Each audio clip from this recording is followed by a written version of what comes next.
Okay, guys, here we go. I do apologize for that. I do apologize for that. I beg your forgiveness, okay?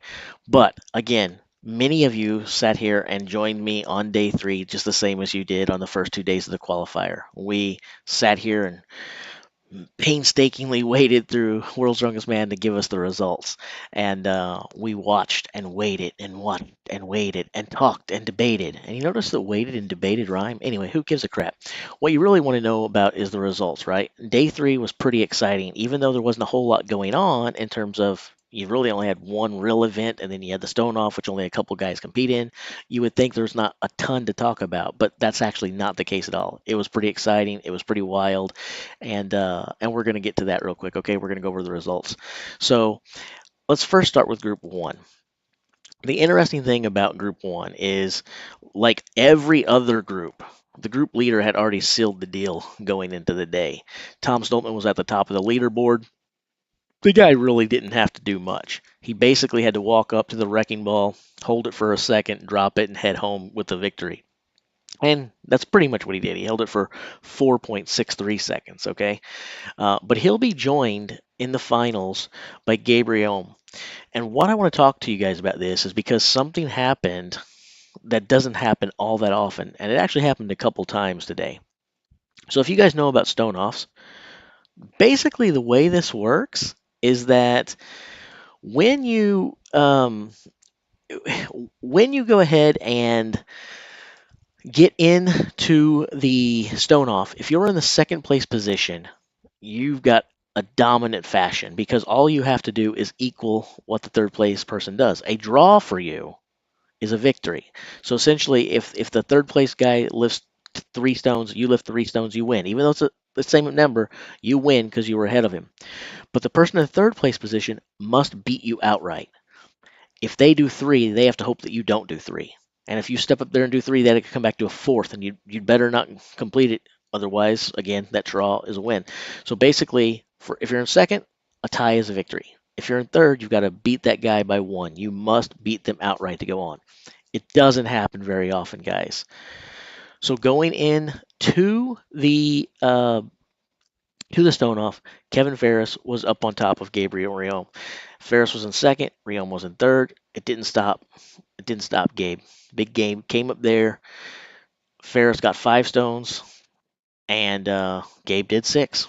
So Gabe will be heading to the finals on Saturday.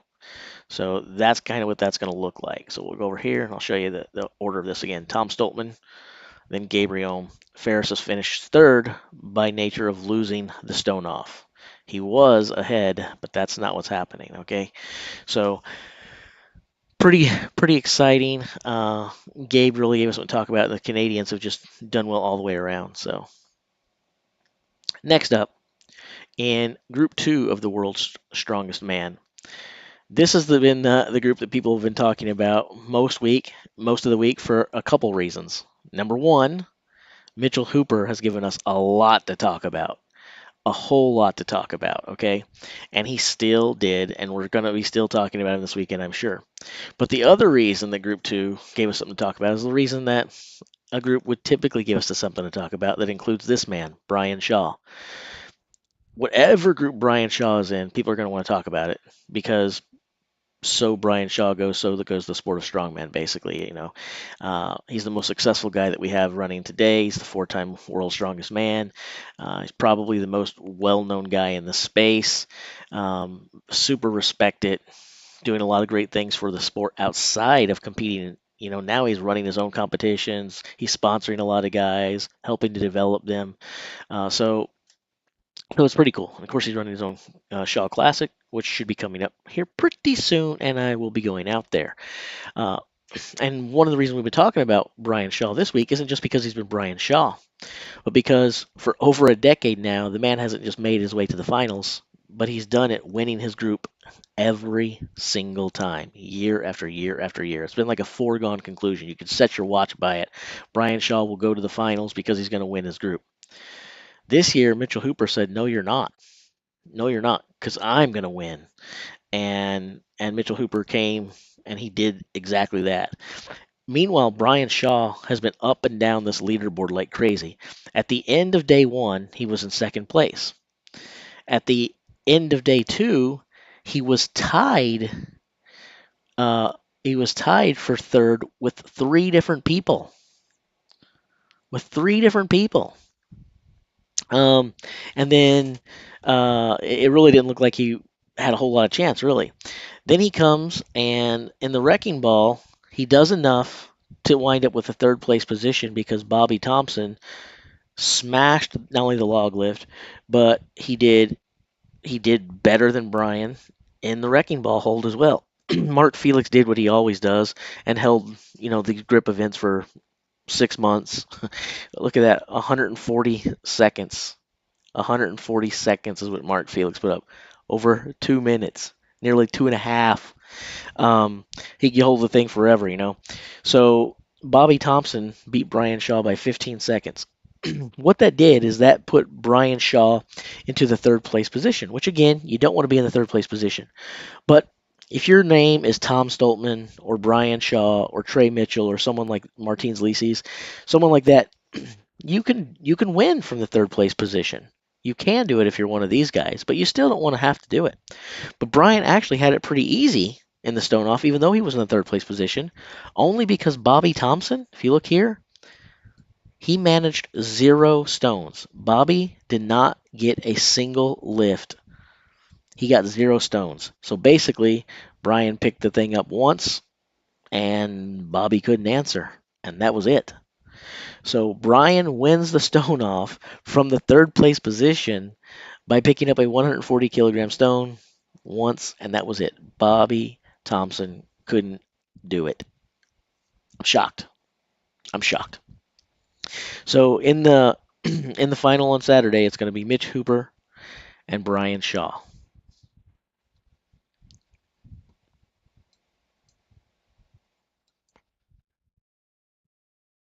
Up next, Group Three, right?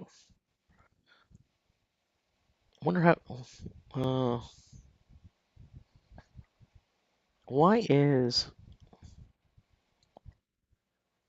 why is no one joining here right now? It's kind of weird. It shows that there's people online, but then it shows that there's not. It keeps going from 15 to 0, 15 to 0, 15 to 0. I don't know if someone's listening or not. I'll keep going anyway because I'll record, and if anyone watches it later, that's fantastic. Um, okay, Group 3. The interesting thing about Group 3 is Alexei Novikov did well. What made Group 3 interesting wasn't that Alexei did well. It was all week long I was saying, wow, this is the group to watch. Why? Because Novikov, Mitchell, Bishop, and Kearney are all studs. They're all equally matched. And any one of those four guys are capable of beating any of the other four on any given day, and they're all capable of making that final. And so all week long, you knew it was going to be a dogfight. And it was a dogfight, but it was not a four-way dogfight because, again, Alexei Novikov pretty much dominated all week long. Novikov came in and got the job done. But it was very much a dogfight between Trey Mitchell, Adam Bishop, and Rob Kearney. Those guys swapped leads back and forth between that 2, 3, and 4 position. I think there was even a fifth in there because Toro actually put up a pretty good day one. So in any event, mainly though it was Mitchell, Bishop, and Kearney back and forth, 2, 3, 4, 2, 3, 4, up and down, up and down, up and down, challenging each other. When the day started, Rob was in a commanding position, and then it switched.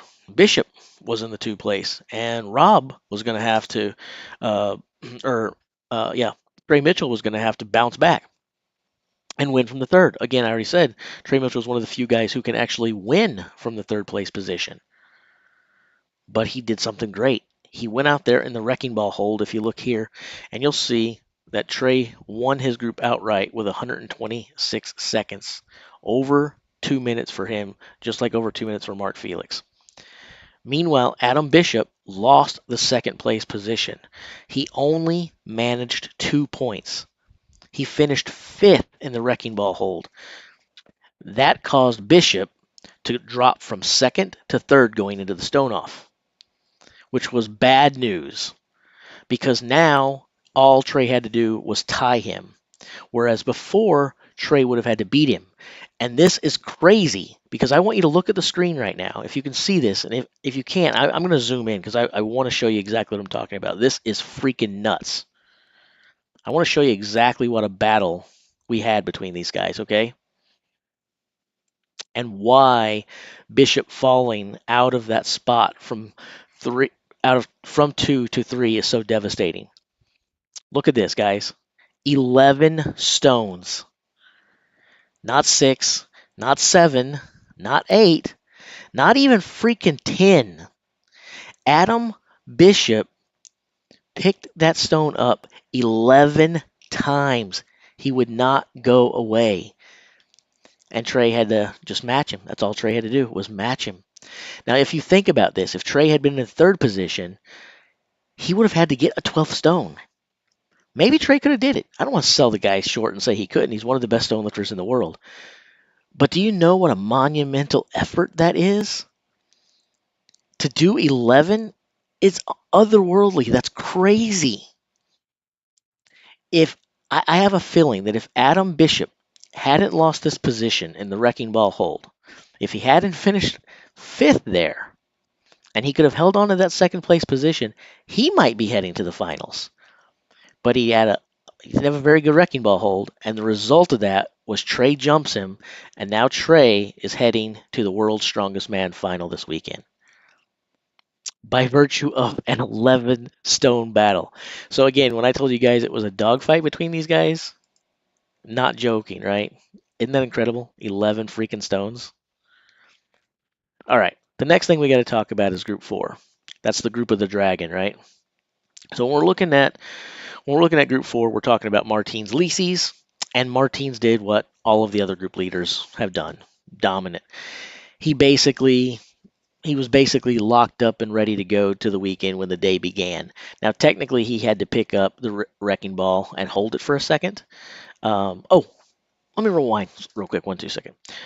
All of these guys had their victories locked up. So Alexei could have actually went up there and just picked the thing up and dropped it. He didn't. For some strange reason, he held the wrecking ball for 98 seconds, even though he didn't need to. If he had held it for 1 second, he wins. Why he decided to go up there and hold it for over a minute and a half, I don't know. But Martinez Lisis came out and basically did the same thing a few minutes later. He could have held it for 1 second.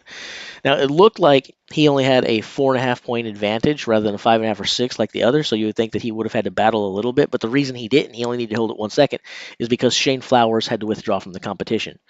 So instead of getting 1 guaranteed point, as long as Martin showed up, he had 2 guaranteed points, and that would have been enough. But Martinez did the same thing. For some reason, he went out there and held that thing for 85 seconds when he didn't need to. So him and Martinez and Alexei did drain their energy meters a little bit further. We're questioning whether or not that was some sort of strategy. Maybe there's some kind of seeding on event 1 on Saturday. Like the points that you wound up with is going to determine whether you go first, second, third, or 10th, so that you can watch who did what and know what you have to beat on the first event on Saturday. But if that's the case, I'm wondering why all the leaders didn't try. So I don't know what the thinking was for Alexei and Martinez, but anyway, they did that. Now, we had another awesome battle in the stone off. So, again, Max was in the second place position.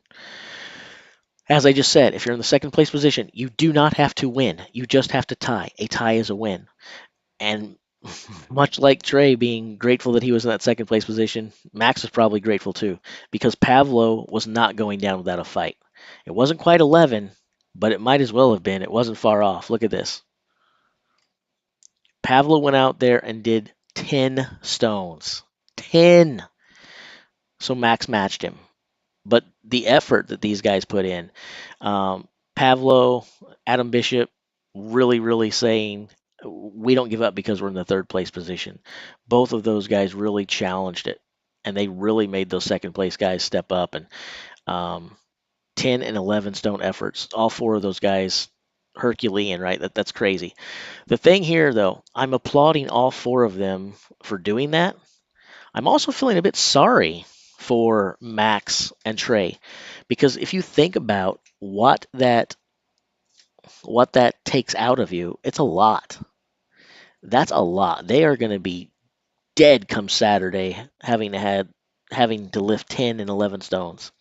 So um, you wonder what impact is that going to have on those guys? For their sake, I hope none. But logic tells me that it's going to be pretty draining, and that may impact their performance Saturday. But hopefully they get good rest tonight. Hopefully they rest up tomorrow, and then they come out guns ablaze on Saturday. Um, Martin said it was to be safe in case of a scoring mistake. I really don't know what scoring mistakes there would have been. Um, yeah, I really don't know what scoring mistakes there would have been. That sounds weird. I mean, Martin's an ultimate strategist, so I'm not going to say he's wrong, but it's it's that seems weird because the results have been in. They knew what happened Monday. They knew what happened Tuesday, or they knew what happened on Tuesday and Wednesday. You would think that if there were any kind of mistakes, it would have came up before then. So I'm not sure what scoring mistake there might have been. And he also had the privilege of sitting in the bird's eye seat and watching. So um, anyway, anyway, let's take a look at Group 5, shall we? All right. Move this out of the way because we want to look at the athletes. Uh, that's a okay spot. Okay, Luke Stoltman, like the other leaders, he was in fine position before the day began. But he actually had a privilege that the other guys didn't. The other guys basically said, we have to go out there, we have to grip the wrecking ball, and then we can go home. Luke didn't even have to do that. He came into day 3 with a 7-point lead. So he didn't have to do anything. And that's exactly what he did. He didn't even attempt the wrecking ball hold. He took his 0. He took a 0 and went back to the hotel in first place. You have a good lead when you can afford to go out there and not do anything. So Luke Stoltman took 0 points in the wrecking ball hold by not even walking up there. I don't even know if he showed up today or not. He might have showed up to cheer Tom on in the morning. I don't know, but then he goes safely into the final, and then let's see, he didn't go out on the grip. He just did some time. But that's the thing. If we say he didn't go all out on the grip, I don't buy that at all. Even if he says he didn't do that, I don't buy that. We talked about this in the live stream while we were there today. I don't know if you came in or not, but here's why I'm skeptical of that, and I'll get back to Group 5 in a second. Look at what Martins did. Did he hold on forever? No, he didn't hold on forever, but he did hold on for quite a long time. He held on for 85 seconds.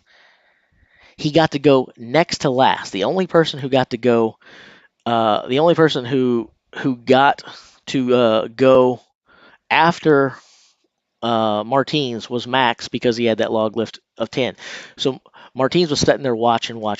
By the time he went up there, even if he needed a couple points, which he didn't need a couple points, but even if that's the case, Gav Bilton had 67 seconds. There you go. Ned's them. Boom.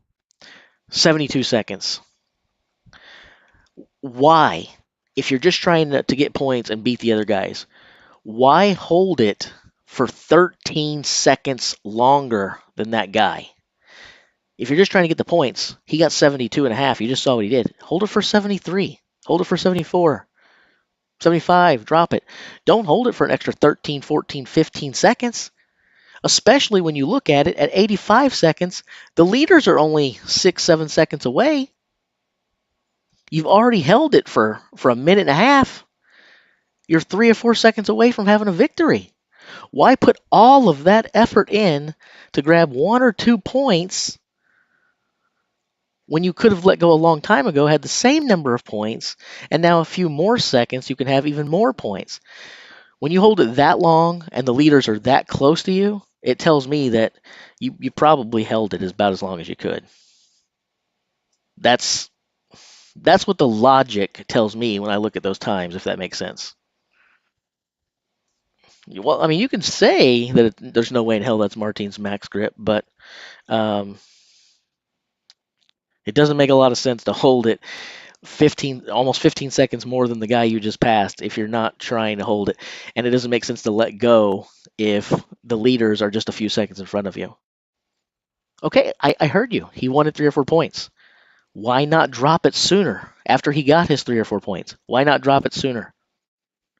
Why hold it for longer? And if you do hold it for longer, why not hold it for just a couple seconds longer and grab a couple more points? It makes no sense. It makes zero sense to do that. None whatsoever. All right, anyway, so Luke cruises on into the final. Doesn't even have to do the wrecking ball hold, right? Then we had Melstead versus Coco in the stone off. Again, second place is nice. All you've got to do is equal. And that's what Melstead did. He was in that second place position. Coco goes out there, does 5 stones. Melstead does the same 5 stones. And what this means is last year, Melstead was supposed to be on the outside looking in.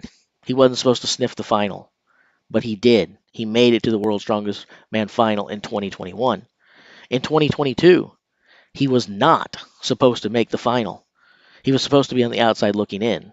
But in 2022, much like 2021, he'll be competing this weekend. At some point, now we know Evan Singleton had issues. We know that he didn't be able to do the deadlift ladder because of the anaphylactic shock. We know that he came back and did an amazing car walk, and then the log lift was the opposite of amazing. So we know that Singleton was expected to be challenging for the lead in this group and was essentially a non-factor. And we have issues last year too. But at some point, I think we have to stop saying Melstead is essentially getting lucky and things of that nature to get there. He's earned it, and at some point, we're gonna have to stop counting the guy out and give him the credit that he's due. 2 World's Strongest Man finals in a row. He deserves credit. So that's what we're looking at. So this coming Saturday, you've got a 10-man final, and those 10 finalists are going to be Tom Stoltman, Gabriel, Mitchell Hooper, Brian Shaw, Alexei Novikov, Trey Mitchell, Martins Lisis, Max Boudreau, Luke Stoltman, and Ethor. Now here's the thing, guys. You have 1, 2, 3 Canadians in that final. I believe that is the best representation. Choose another quick pick. Let's see, Britain won. Yeah, so Canada will have 3 representatives on Saturday. Uh, that's pretty incredible, especially when you consider that JF Caron wasn't able to be there and compete this year because we all know what happened to him recently. So Canada, wow, wow, Canada did amazing, and props to my friends up north. But this is a stacked final. This should be fun this weekend. I'm looking forward to it. I'll be sitting here doing the nerdy, geeky stuff at the computer, following the spreadsheets, watching like there's actually something happening, like there's some sort of action that I'm getting to see. And then, of course, I'll be doing it live, and some of you will join me. But so anyway, that's what happened today. It was pretty cool stuff. Hopefully, you guys come check it out this weekend with me. I'll check you guys later.